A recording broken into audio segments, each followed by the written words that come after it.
Nah, yang berikutnya ini pembahasan yang saya singgung di pertemuan terakhir di kelas, itu disintegrasi. Nah, disintegrasi itu adalah kebalikan dari integrasi. Kalau integrasi itu persatuan, disintegrasi itu adalah perpecahan.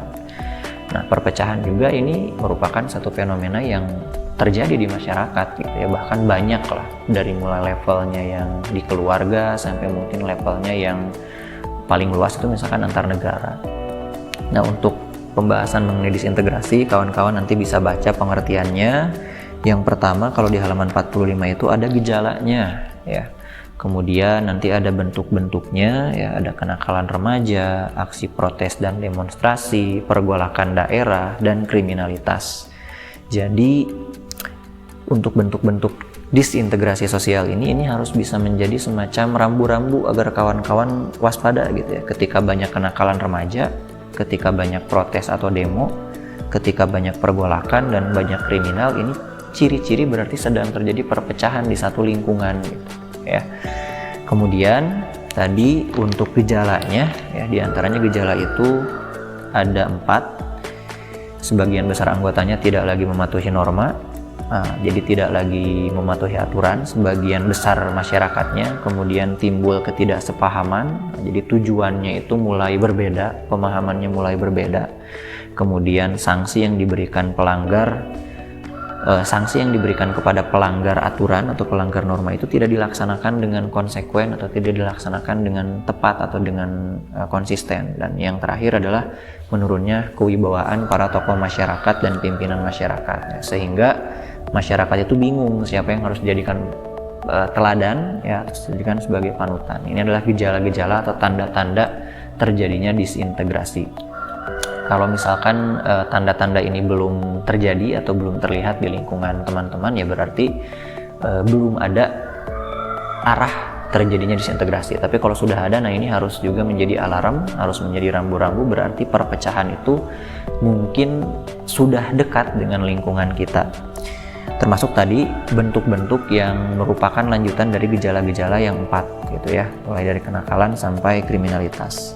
Nah, karena tadi ya tidak hanya persatuan saja yang ada di masyarakat, tentu ada juga perpecahan, ada integrasi, ada disintegrasi, maka disintegrasi ini juga tidak bisa dibiarkan, karena kalau dibiarkan dampaknya luar biasa besar.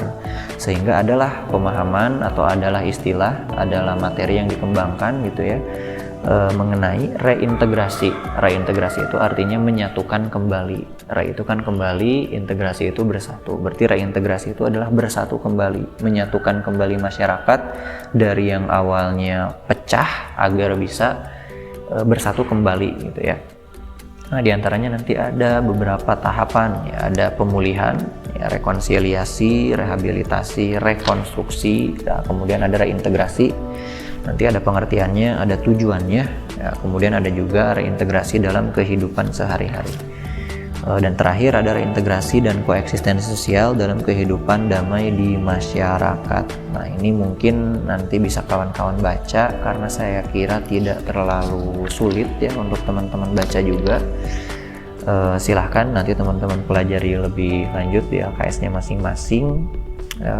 Tambahannya mungkin ada istilah di halaman 50 yang ingin saya sampaikan ke kawan-kawan, yaitu istilah transformasi sosial. Jadi transformasi sosial itu sederhananya adalah perubahan sosial ya. Jadi berkaitan dengan reintegrasi, tentu nanti juga akan berkaitan dengan perubahan yang terjadi, yaitu perubahan dari yang adanya konflik atau adanya disintegrasi ya menjadi integrasi kembali. Nah, maka tadi di bagian reintegrasi ini ada 3 pembahasan utama, yaitu pertama recovery atau pemulihan ya, kemudian setelah pemulihan itu nanti ada reintegrasi ya, menyatukan kembali. Nah, setelah menyatukan kembali adalah transformasi ya, setelah bersatu kembali maka terjadi perubahan. Nah, dari perubahan itu nanti mau diarahkan kemana gitu ya, agar menuju kondisi yang lebih baik. Satu lagi istilahnya itu adalah koeksistensi. Nah, koeksistensi ini merupakan satu kondisi di mana masyarakat itu bisa hidup berdampingan pasca adanya konflik ya. Sehingga tentu koeksistensi ini merupakan satu hal yang perlu diwujudkan gitu ya setelah terjadi reintegrasi gitu. Jadi bagaimana masyarakat itu bisa kembali hidup damai, kemudian juga bisa terus meningkat kesejahteraan dan produktivitasnya. Nah, kurang lebih mungkin seperti itu ya singkatnya.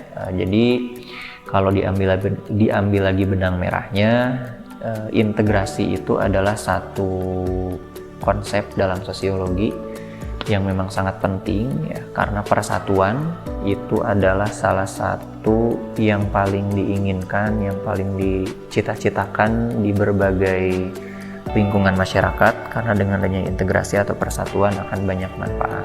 Cuma tentu dalam prakteknya tidak selamanya masyarakat itu bersatu, ada kalanya masyarakat itu juga terpecah belah gitu ya, atau disintegrasi. Nah, ketika terpecah belah atau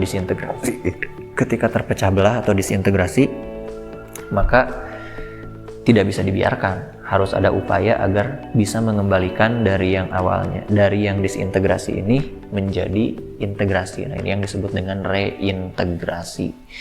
Nah, itu sebagai gambaran untuk kawan-kawan sekalian. Mudah-mudahan walaupun disampaikan melalui media, setidaknya bisa menambah pemahaman kawan-kawan, bisa memberikan gambaran kepada kawan-kawan. Sisanya silahkan kawan-kawan pelajari di LKS masing-masing ya.